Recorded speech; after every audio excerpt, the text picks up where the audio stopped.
গভীর প্রেমে আসক্ত করে ছেড়ে যাওয়ার ব্যাপারটা ভয়ঙ্কর। কারো প্রতি আসক্তি ব্যাপারটা এমনি এমনি আসে না।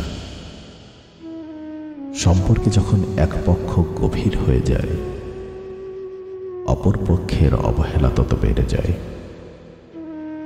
দিন রাত এক করে সময় দেয়া মানুষটাই যখন ব্যস্ততার অজুহাত খুঁজতে থাকে, তখন বুঝে নিতে হবে সম্পর্কের প্রতি তার অনীহা বোধ চলে এসেছে।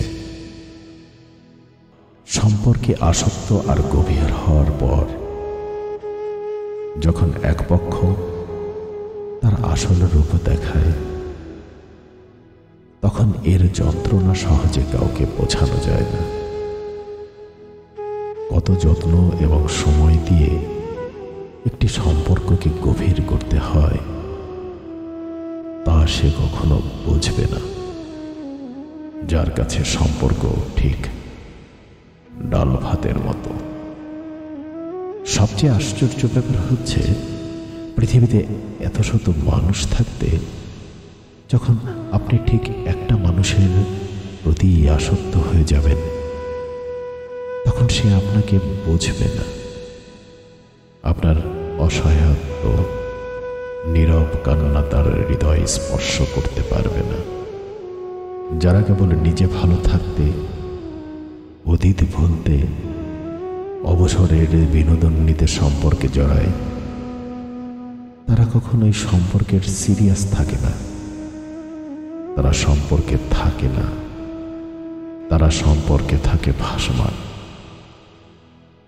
যখন তখন চাইলেই নিজেকে সরিয়ে নিতে পারে সম্পর্ক থেকে। একজন একতরফাভাবে আসক্ত হয়ে পড়ে, অপরজন আসক্ত না হয়ে নিজেকে সরিয়ে নেয় কোনো কিছু না ভেবেই। আর এই অপরাধ বোধ, এই স্বভাবের মানুষগুলোকে কখনোই নাড়া দেয় না। সম্পর্কে ভালোবাসার চাইতে আজকাল প্রয়োজন বেশি প্রাধান্য পায়। আর যখন প্রয়োজন ফুরিয়ে যায়, তখন এক পক্ষ নিজের দিক থেকে ঠিকঠাক থাকলেও অপর পক্ষ নিজেকে ফিরে পায় না।